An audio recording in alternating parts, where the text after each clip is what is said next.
Hey everyone, welcome to the webinar today, and thank you to everyone who is here bang on time for the start of the session and getting involved in the chat, dropping some good memes in there. RIP to Hulk Hogan, I saw him appear there. But we're going to have a few more people joining us over the next couple of minutes. So while they continue to join, I'll introduce our guest for today. So I'm delighted to be joined by Google Ads coach, author, podcaster, and all-round lovely human being, Jyll Saskin Gales. How are you doing today, Jyll? I'm doing okay, thanks. How are you doing, James? Yeah, I'm not doing too bad. We were speaking just before we kind of jumped on stage live here that this is your first day back in the office and you weren't feeling the best last week. So really appreciate you taking the time, but I hope things are feeling a bit better now. Thank you. Yes, getting a flu in the summer feels like a ripoff. That feels like it should only be a winter thing. But the silver lining is my children did not get sick, my husband did not get sick, just me. So at least this won't be ricocheting around our household for the next month, touch wood.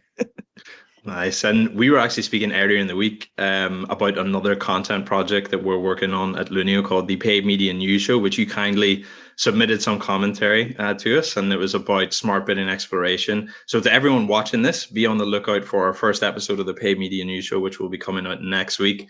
And you said the smart bidding exploration topic was actually quite fitting because you're already starting work on your second book, which will be all about bidding strategy. So how's that process going so far? It's going well so far. Thank you. Yes, I the way I start with a book project is by writing the table of contents. And once I have an idea, that's like my directions for where it's going to go. So I have written the table of contents for the bidding book. I have a lot of existing kind of thoughts and materials to work with. I think it'll be thicker. Probably this is my audience targeting book. That's how it goes there. I could see bidding being about twice the size, but I'm just about ready to start actually like filling in that table of contents and writing it there. So really looking forward to it. And of course, smart bidding exploration will be a part of that. Nice, nice. We've had one person say that they can't hear Jyll. I'm hoping that will be resolved. It seems like most other people can hear Jyll. Hopefully that will be issue Thanks, that can be Chad. resolved. It's all good. So Thanks, we are Jill. going to get going now. We've had a few more people join. Again, welcome to everyone. Very glad to have you here, either live or if you're watching back on demand, of course. For those that don't know me, I'm James, the content lead here at Lunio. I will be hosting the webinar today, asking the questions and also passing over to Jyll for her to present some of the slides that we've got today.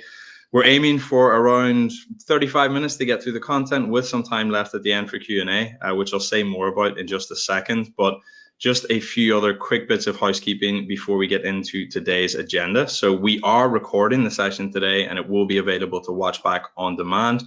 You will receive an email with a link where you can watch that. It'll also be on Lunio's YouTube channel too, as of tomorrow. So you can check in there if you want to catch that.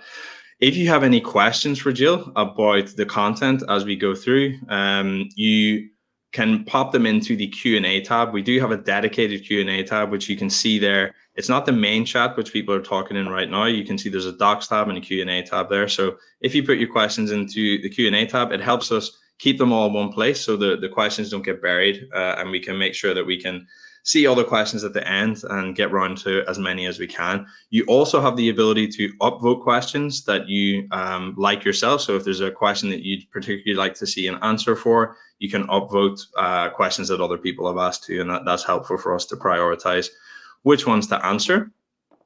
We've also got some resources in the docs tab here in Goldcast, and we'll be directing your attention there at relevant parts of the session today, just so you can get a bit more context and a bit more further reading on some of the things that we'll be covering. There's a lot to cover and there's only so much we can get through in the time that we've got. So it is helpful to check out some of that further reading. In the doc section, you can also see a link to Jill's LinkedIn profile. So on the small chance that you're probably not already connected with her, then you can follow her and stay up to date with her latest updates. We will also be running a few audience polls during the session. And I'm just going to see now if I can find the polls, and it looks like my polls aren't available here. So I know Ben, we've got you behind the scenes.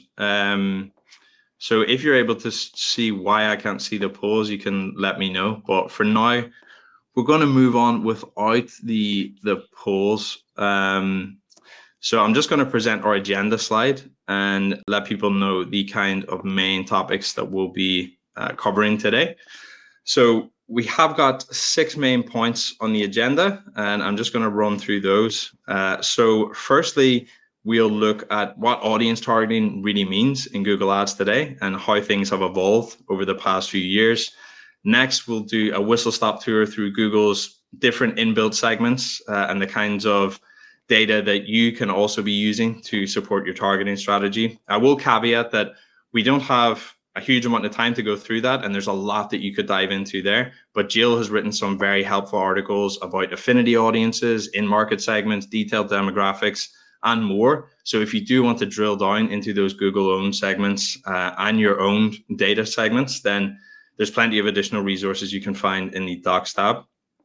Then we will look at how you can use custom segments to turn content targeting into audience targeting. After that, we will look at the difference between custom segments and combined segments before moving on to share Jyll's handy audience targeting cheat sheet, which sums up all the different options you have available to you.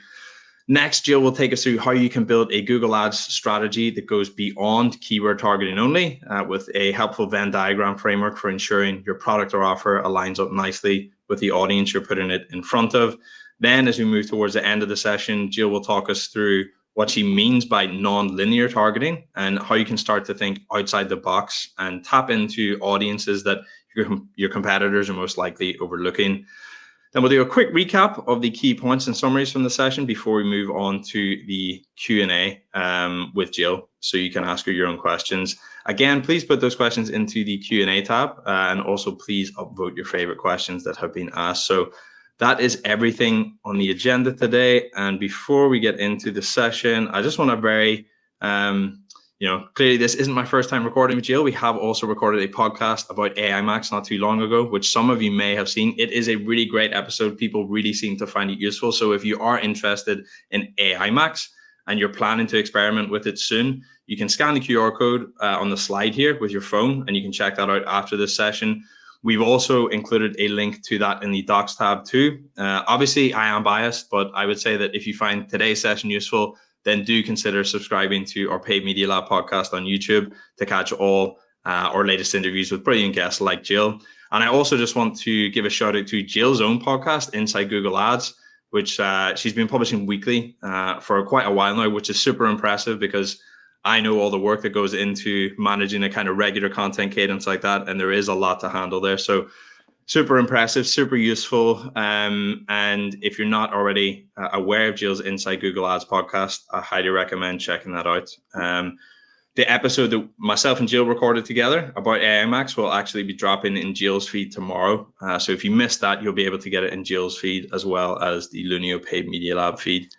And with all that said, I am going to now move on to our first topic slide here and just pass over to you, Jyll, to talk us through how Google Ads has changed in the past few years. Thank you so much, James. I appreciate it. And thank you everyone joining us live and watching this recording as well. So for those of us who remember all the way back to, 2020, Google Ads was really focused on keywords. Yeah, you could run a video campaign and you could do some display, but most of what we did was keyword research and running ads when people search for things on Google. Like, remember a time when if you had an exact matched keyword, it would only match to queries that exactly matched your keyword? I know, crazy. And remember a time when you could look at your search terms report and there were no hidden search terms? You could actually see what you were advertising on? Sounds crazy. And remember a time when cookies were cookies and website remarketing just worked? I know, that really existed. If you've joined the industry more recently, I promise all those things used to exist. Remember a time when ad creative was an afterthought? As long as you had the right keywords and the right bid, you could get great results. And oh yeah, remember when manual bidding was a thing? And as a Google Ads practitioner, most of your time was spent in spreadsheets, looking at bid adjustments for location and device and this and that and the other. The world is changing, we know that, and in Google Ads, it's changing very rapidly.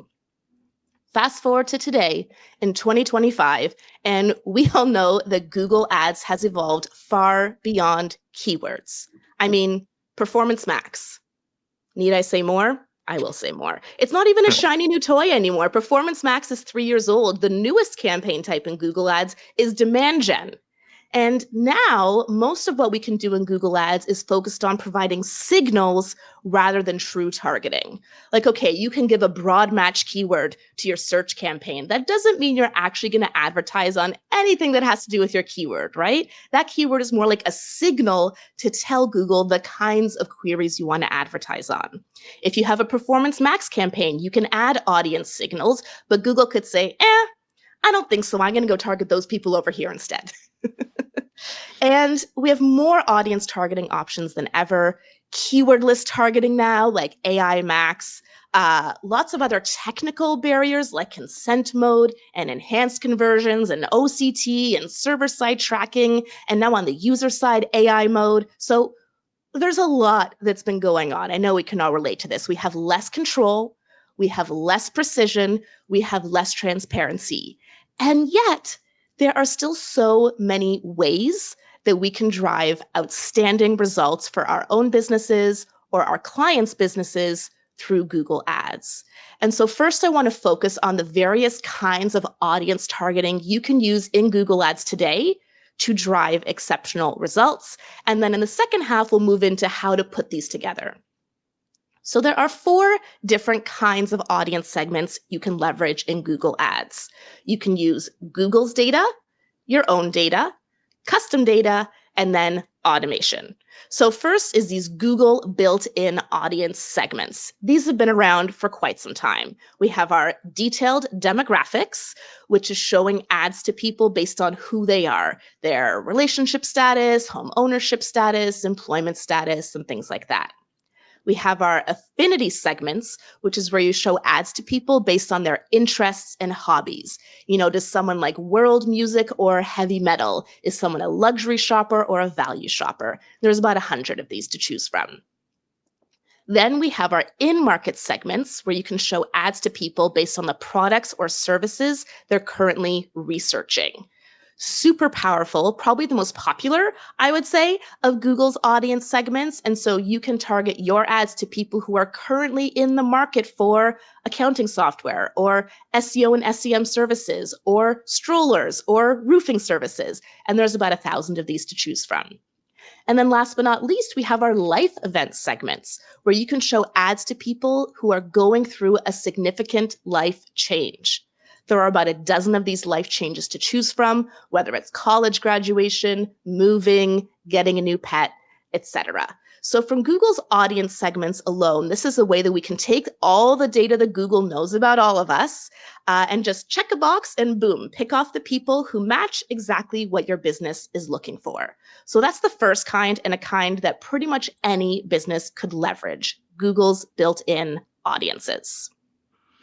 Nice. And just before we move on, Jyll, I just wanted to very quickly flag that all those articles that you wrote for Search Engine Land about all those different audience types in the Docs tab, so you can check those out before we move on to our next topic here.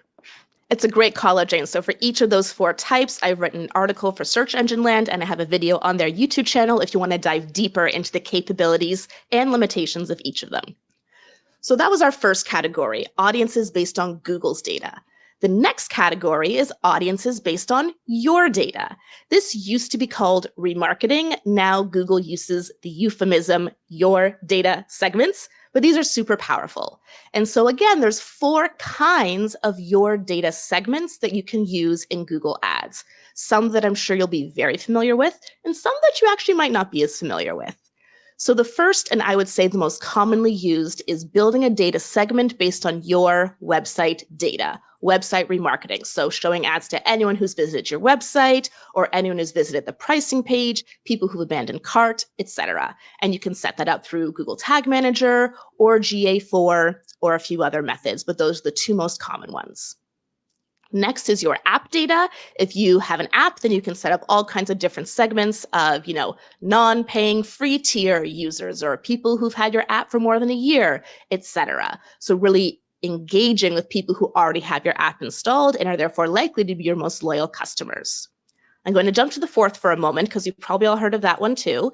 That is your customer data. So where you take first-party information that your business has and you share it with Google. That's really different than what we've been talking about, because with your website data, you are connecting your website to data, but you're doing it through a Google tool.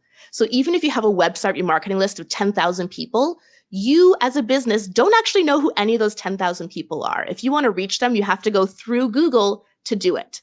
But with your customer data, you actually know who those people are via their email address, mailing address, phone number, etc. You're uploading that into Google Ads. Google's matching it to what it knows so you can reach them or build lookalikes off of them or exclude them, etc. And then the fourth kind of your data segment is people who have engaged with your content on Google. So for example, you can build a YouTube remarketing list of people who have viewed your videos, viewed a certain video, subscribed to your channel, and all the different ad platforms let you do this. In Meta ads, you can advertise to people who engage with your Instagram. On TikTok, you can advertise to people who've engaged with your TikTok videos, etc. But there's another kind of data segment that's a bit newer, and it also has to do with Google engagement. In fact, it's called the Google Engaged Audience. And this is an automatically created list that every single Google Ads account gets, and it's built based on people who have engaged with your business in search results, organic or paid. Organic or paid. So even if you're not advertising on search, maybe you're only running, I don't know, a discovery campaign or a YouTube campaign. If people are interacting with you on maps or through your organic listings, they get added to that Google Engaged Audience, which is pretty cool. So these are our 4 types of segments that you can target or exclude or build lookalikes off of based on your data. Nice. I think, Jill, most people will probably be familiar with website visitor retargeting, app user retargeting, customer lists, and that kind of thing. But as you mentioned, this is a bit of a newer thing when we come to these Google engaged audiences, and interesting to hear about those. But could you maybe elaborate a little bit more about those and where you've seen them used effectively? Yes, Google Engaged Audiences are really excellent for small business advertisers and newer advertisers. And the reason I say that is because it is the only kind of remarketing list in Google Ads that you don't need to set up. You don't need GA4. You don't need the Google tag. You don't need offline tracking. Like, you don't need to send any data or connect anything. You don't need any technical know-how. Every Google Ads account will automatically get one. And it's not going to be one-to-one the same as your website remarketing list. Some people may engage with you in search results and not eventually end up on your page. Again, it's only going to include people who engage with you on Google properties. So if someone visits your website from Meta, they won't be on this list. But for people who are new to Google Ads and perhaps don't have the option of setting up some of these other kinds of remarketing lists or just haven't gotten around to it yet, a Google Engaged Audience is a really nice, easy way to fill in that gap. So look, if you have website remarketing, if you have a customer list, you don't need the Google Engaged Audience.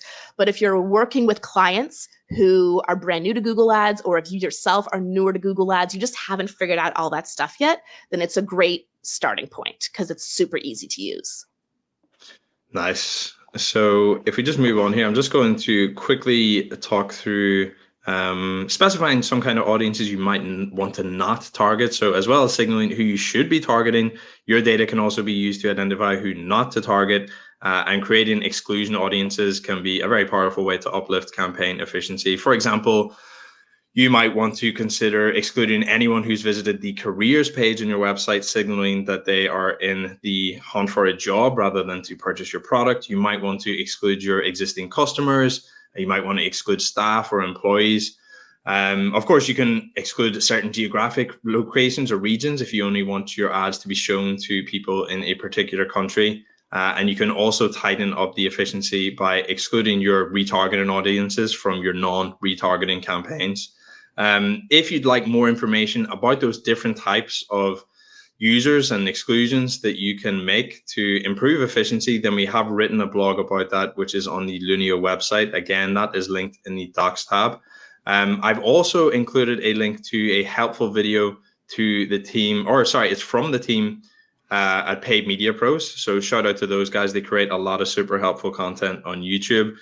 They also take you through a few different ways that you can exclude irrelevant users from your campaign. So it's well worth giving that a watch. On search campaigns, you also have the option to exclude IP addresses as well, which can be helpful if you see some suspicious activity associated with a particular IP. There is a free resource called abuseipdb.com. There's a link to that in the docs tab, but that is basically a large bank of IP addresses which have been flagged and reported as being associated with malicious activity online. So if you do see an IP address that you're suspicious of, you can cross-reference it against the Abuse IPDB database and see if it shows up there. But if you're interested in automating that process, of course, you can use Lunio. Lunio does automatically generate exclusion audiences and automatically update your IP block list based on interactions that our algorithm has flagged as invalid. And this process of continually filtering your traffic and removing bots and other forms of invalid users can minimize wasted spend and uplift performance over time. If you want to know more about how Lunio works and the kind of results people are achieving, I've included 2 relevant case studies in the docs tab.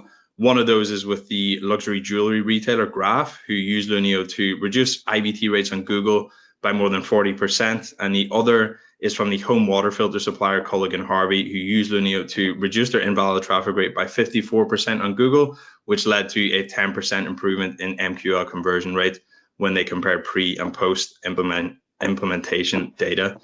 So if we move on to our next slide here, Jyll, I'm going to pass back to you to talk us through how you can use custom segments to target based on content.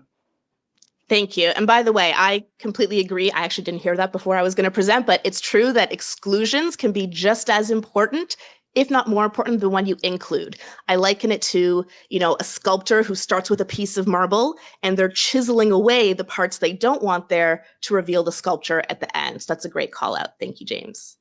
So we've talked about Google's data and we've talked about your data. And then this magical mythical piece in the middle is something that I refer to as custom data, building custom segments.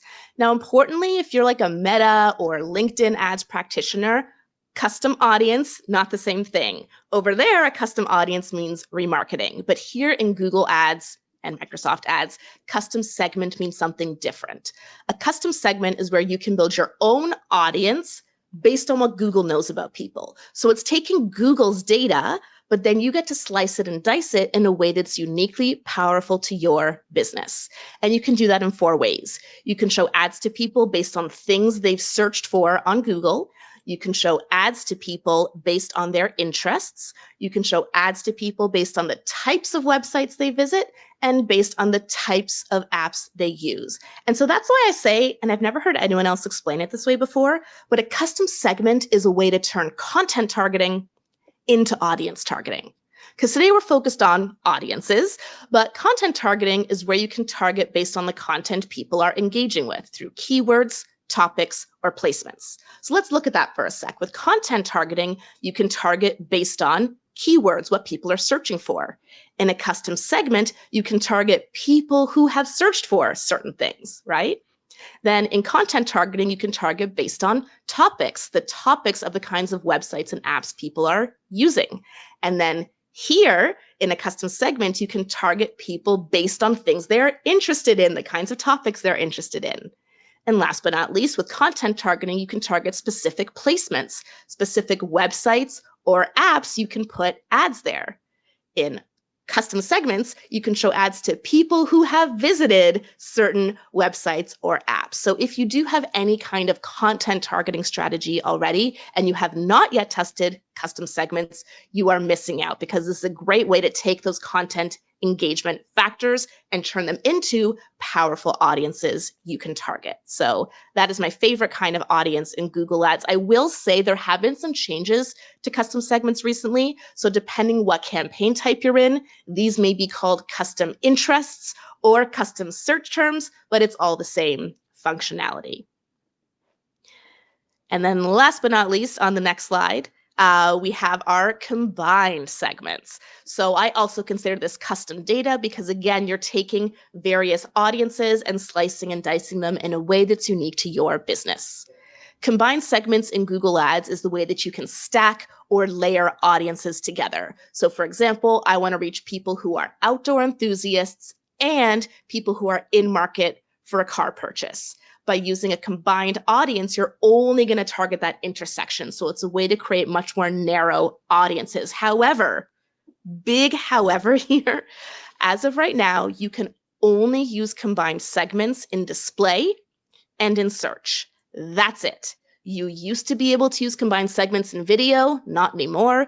You used to be able to use them in discovery, now demand gen, not anymore. Can't use them in Performance Max audience signals. So although combined segments can be very powerful, I mostly ignore them now because I hate display campaigns and there's not much utility for them in search, in my opinion. So I wouldn't be surprised if combined segments get fully deprecated soon. But custom segments, or custom interest, or custom affinity, or custom in market, or the various names they've had over the years, those I think are definitely here to stay, and you should experiment with if you haven't already.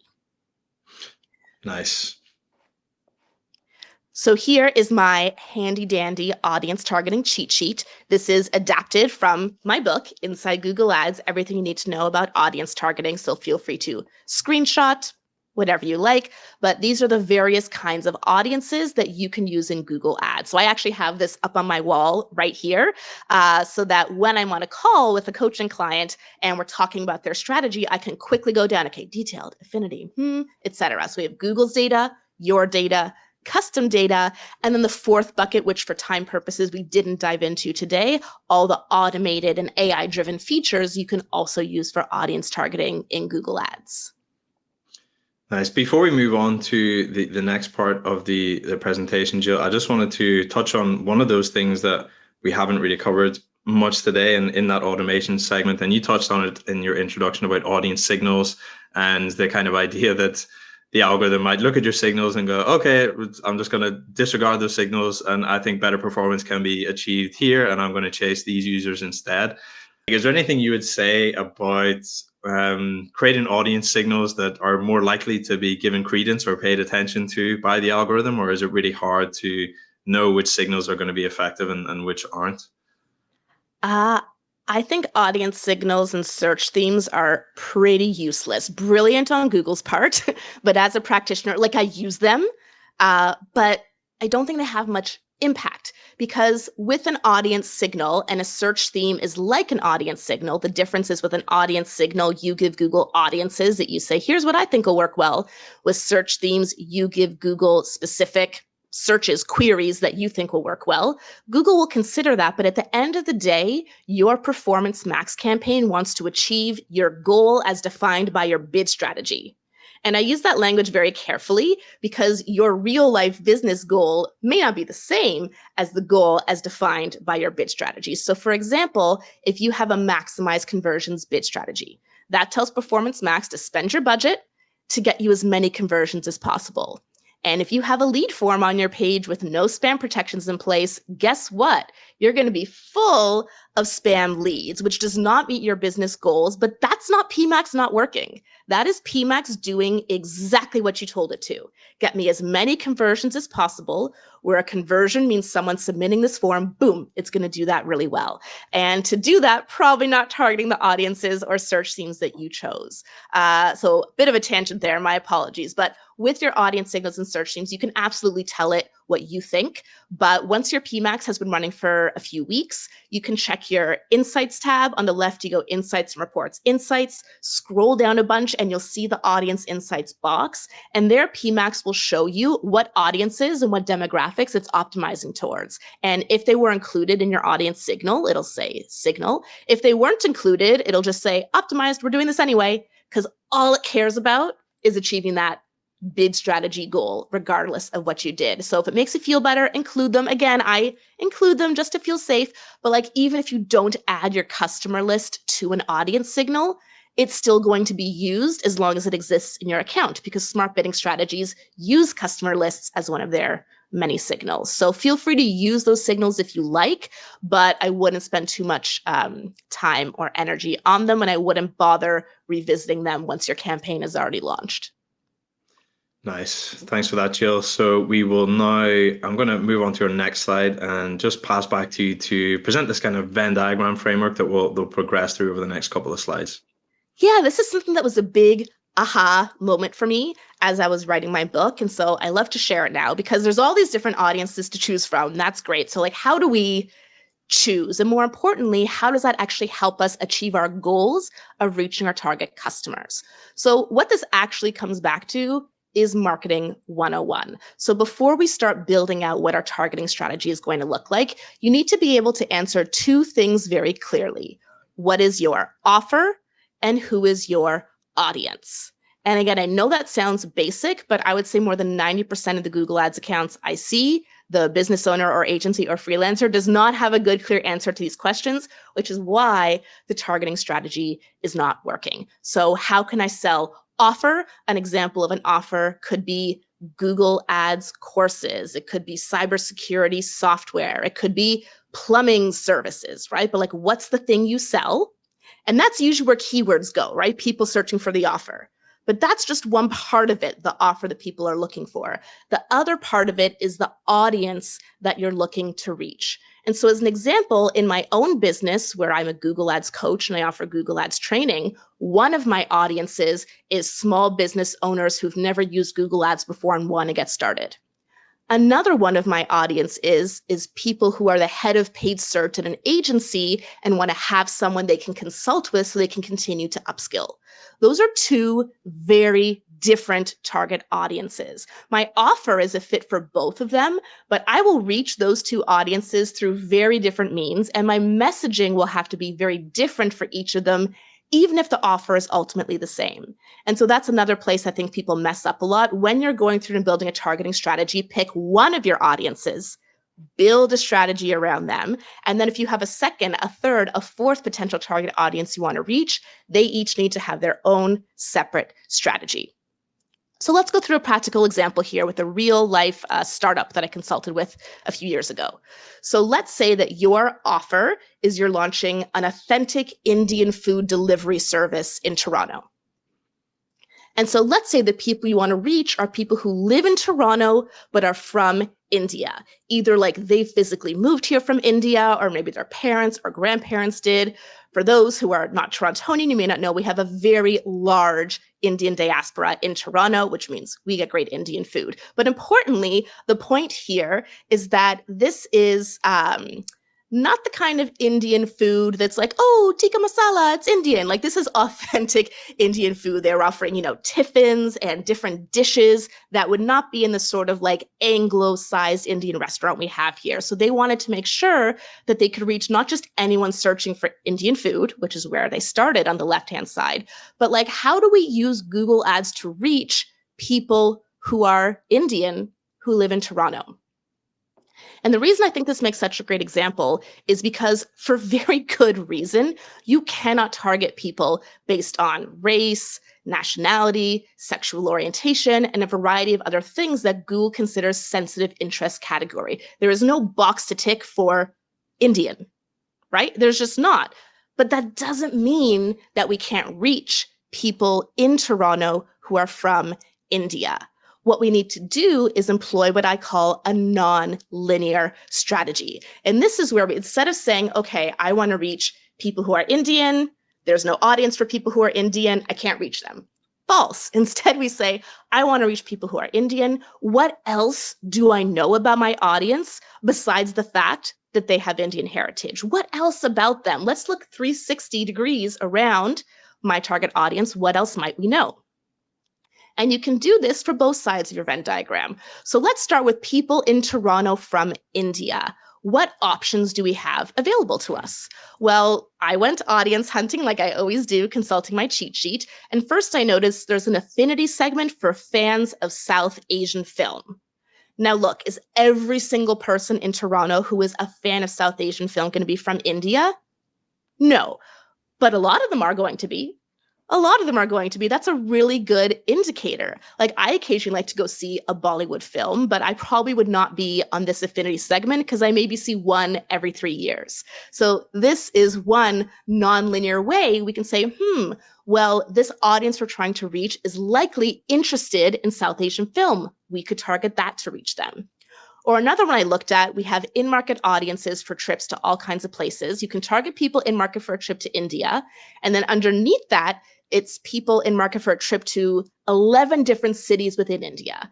So if someone's in market for a trip to Mumbai, like, okay, that could be anyone going to India. They're probably going to go from Toronto to Mumbai.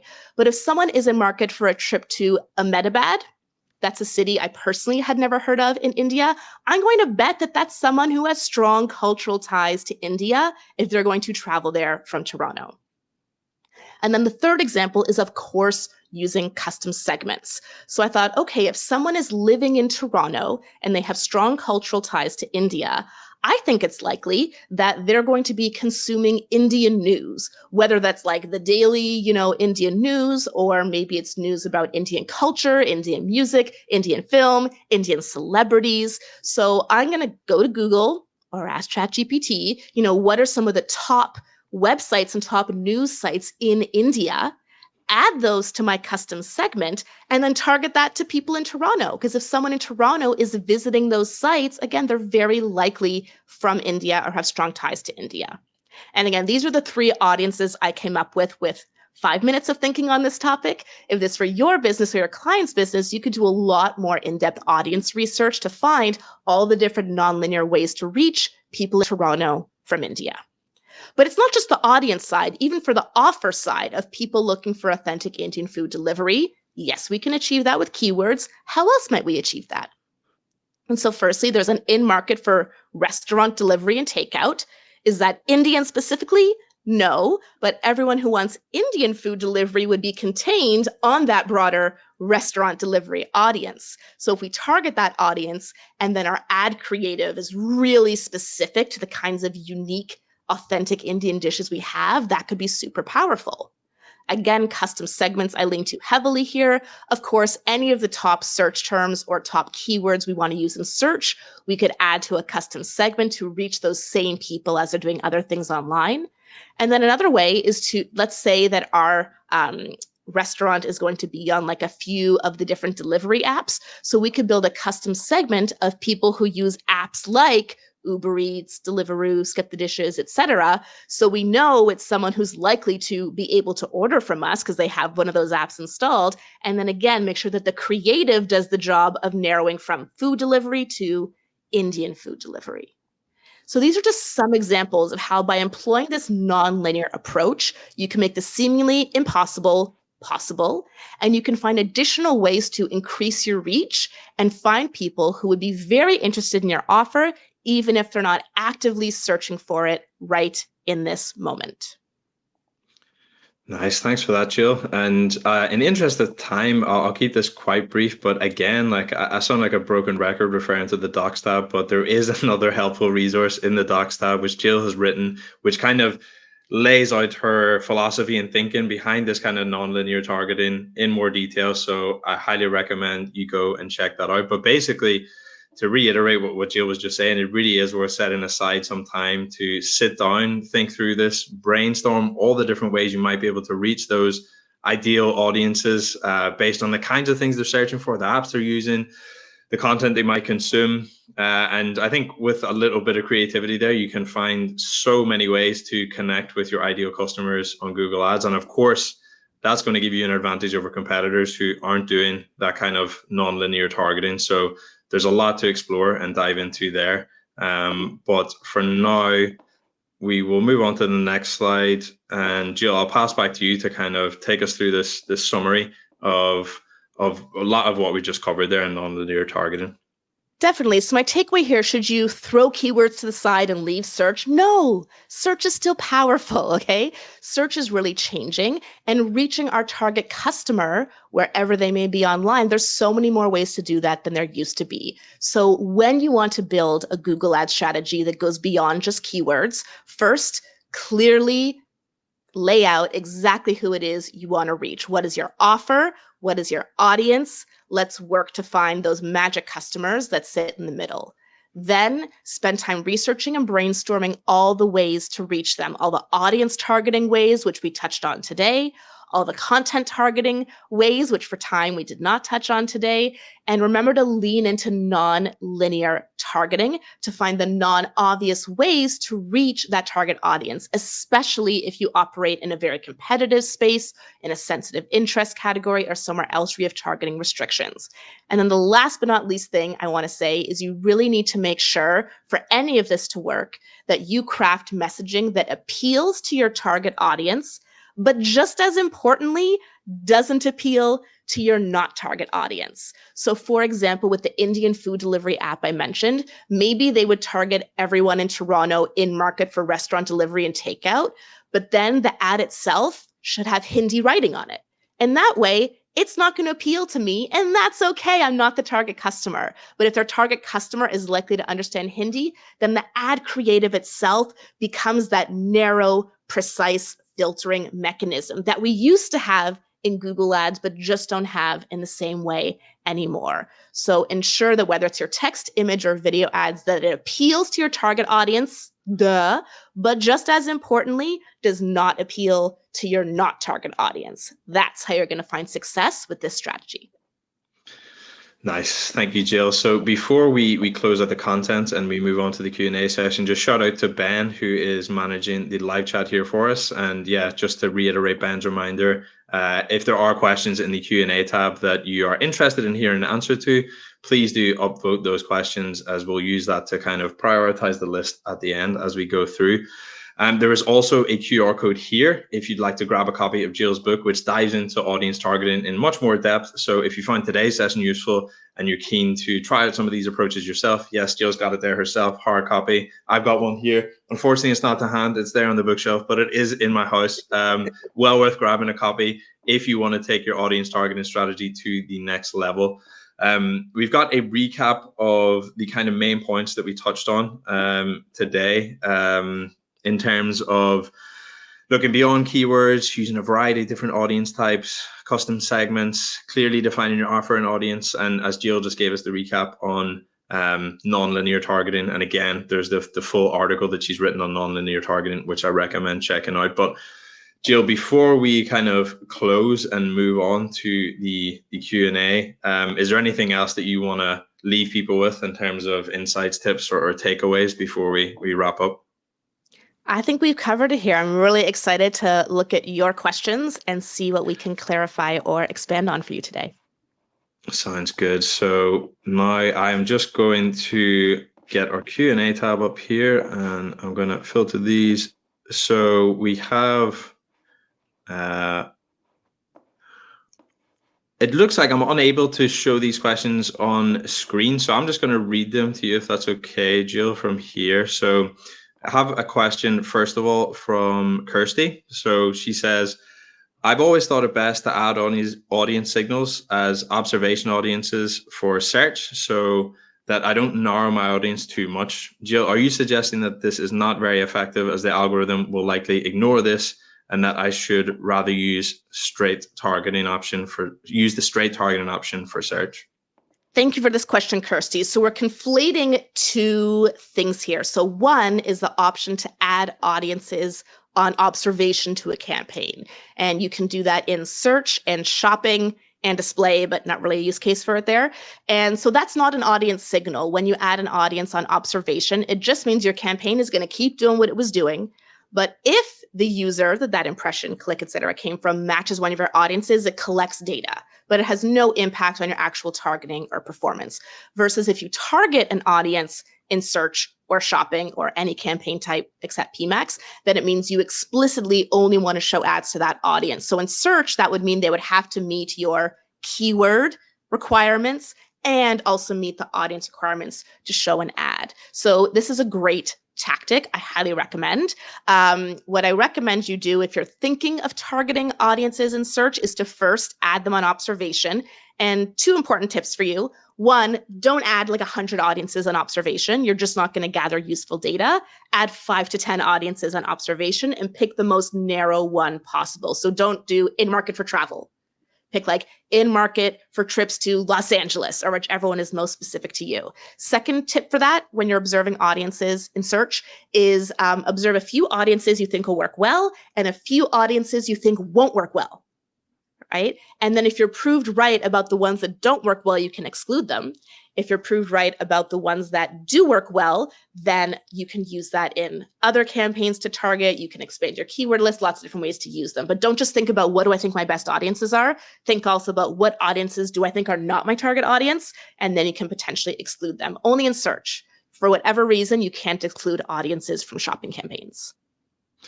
Nice. So I think, Ben, if you're able to assist me, I'm going to move on to the next most upvoted question from Tara. And Tara asks, is there any resource we can access for the automation section of the targeting cheat sheet that we didn't get a chance to go through today, Jyll? Yes. So for time, we were not able to cover all of it. So of course, I go into lots of detail on automation as well as the other ones in my book, Inside Google Ads. And I also explore all these audiences in detail and show you how to actually use them in my course, which is also called Inside Google Ads. Nice. So we will next move on to our question. Veronica. So her question is, can I exclude audiences from PMAX? As of right now, no. But sort of yes. And the reason I say sort of yes is PMAX is one of the campaign types that has the new customer acquisition functionality and also the customer retention functionality. So for example, if you're using new customer acquisition to only target new customers, essentially that's excluding your customer list. And then vice versa, if you use the new customer retention, that means you're only targeting your customer list and not anyone else. Newly, you can exclude certain demographics from PMAX, like age for sure, gender, I think so. That's brand new. And I have heard rumblings that audience exclusions are coming from PMAX. I have not been able to independently confirm that. I will go on record and say, like, I think that's a bad idea. I even think the search terms in the channel reporting in PMAX is a bad idea. I think it defeats the whole purpose of PMAX, but I know that's an unpopular opinion, so we can move on. For the most part, Veronica, no, you can't exclude audiences from PMAX. You can't exclude audiences from shopping, but you can exclude audiences from the other campaign types. Yeah, I'm really tempted to get you to elaborate a little bit more on that, Jyll, but I'm not going to do it. We're going to move on to our next question. So our next question comes from Will, and he asks, is there any golden egg audience inclusions that you'd add to almost any campaign, despite the obvious fact that every company can have widely different offers and audiences? Not everyone, but a few of my ones that I go to again and again. I have a lot of clients in my coaching practice who are like home services businesses, plumbing, roofing, flooring, either the business owners. I also work with a lot of agencies and freelancers who specialize in those type of businesses. And so ones that we look at a lot are under detailed demographics. There's home ownership, so you can target or exclude homeowners, and you can target or exclude renters. So if you're advertising a home service that only a homeowner would do, I wouldn't target homeowners. I would exclude renters in order to reach homeowners. And the reason I say that is because there are some people Google knows are homeowners. There are some people Google knows are renters. And then there's some people that Google has no idea. And so if you only target homeowners, you miss the whole unknown. Whereas if you just exclude the renters, then you're still targeting homeowners and unknown. So that's one that, at least for those kind of industries, that I tend to use a lot. I guess one more I'll mention is in YouTube ads, I should say video campaigns. An issue that a lot of advertisers tend to have is who views YouTube ads? Children. And so if you're running a video views campaign, you could end up showing ads to children, again, because the campaign is doing exactly what you told it to. You're trying to get views. Kids don't skip ads as much, they view. And so there are various ways to address that through account level content exclusions, or through excluding various audiences like parents. That would be a really drastic one, but that's an option there. Family focused things. So that's another one that comes up a lot when we're trying to optimize specifically video view or video reach campaigns. If you're running video through demand gen, it doesn't tend to be as big of an issue. Nice. So I will move on to our next question. Another question from Kirsty here. So she asks, which type of campaign works best with this non-linear targeting strategy? You mentioned you don't like display ads and PMAX as they only use the targeting as signals, but often ignores them. Is search and demand gen the best campaign type? Yes, with the non-linear targeting that I mentioned, I'll usually use that in demand gen or video campaigns. You can use them in search, but like with search, you do still have keywords. Arguably that's targeting, arguably that's signals, conversation for another day. But like search is still there and powerful, and there's absolutely a place for audiences in search. But with nonlinear targeting, that's like you trying to reach your ideal customer in a different way. And so generally that means demand gen or video, because that's you proactively putting ads in front of someone at a moment when they're not actively searching. Nice. And I've just had another question which has just received a lot of upvotes in the past couple of minutes. So we have a question from Kashif, and he asks, any tips in refining audiences using segments, keywords such as business payments to be more B2B? I often struggle with balancing refining the audience to be more B2B, but keeping it big enough to be effective. And that's something that I run into at Lunio quite a few times, is really small B2B audiences. So be interesting to hear your take on that, Jyll. Yeah, it's always a trade-off. So in B2B, I will very often use audiences layered on top of search. I will not use the affinity business professionals. It's too big, like 1 in 4 people is a business professional. I will instead go to sometimes I'll go to detailed demographics, because there's certain industries and certain company sizes there that can be very helpful if one of them happens to fit what you're looking for really well. But otherwise, I will go to the in-market segments under business services, and there's a lot of different things there. But here's the really important one. So there's one that's like in-market for payment processing, whatever. If you sell payment processing, that's a useless audience for you in search, because anyone who searches for a payment processor is going to be added to the in-market audience for payment processing, right? That's like linear and doesn't do you any good. So when you are choosing audiences to layer in search, that's where this nonlinear is really helpful, because you can say, okay, if the thing could have either B2C or B2B intent, what are other things I know that B2B audience may be in market for? So a good example of this is, let's say you sell accounting software. There's things like FreshBooks and QuickBooks, and then there's like NetSuite and really advanced enterprise ones.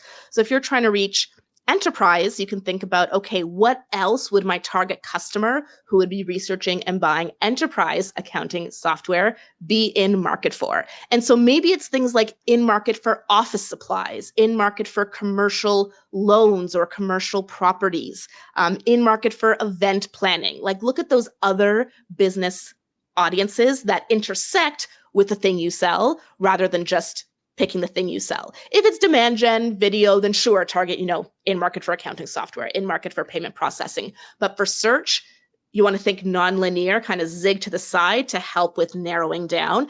And then you can also do the opposite for exclusion. You might think, okay, maybe I can't exclude life events in search. Darn, because I was going to say exclude people who recently started a business. Can't do that. You can't exclude life events at all for whatever reason. But what are some other audiences that might suggest that this is more like B2C or small business intent? What are some of the other audiences that would fit like a small business owner that wouldn't fit a large business? Let's exclude those.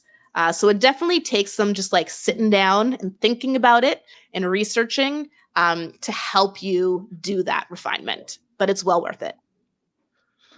Nice. So our next question is from Attila. Apologies if I have mispronounced your name, but the question is, when do you think we're going to enter a keywordless advertising ecosystem when signals have more importance than keywords? So I know the keywordless future of PPC is something that comes up a lot, Jyll, and is this something that you see It's here. arriving? It's This here. is here. Yeah. We've been talking about this for quite a few years now, but I thought it was really telling that the announcement of AI Max is the first time, to my knowledge, that Google used the word keywordless.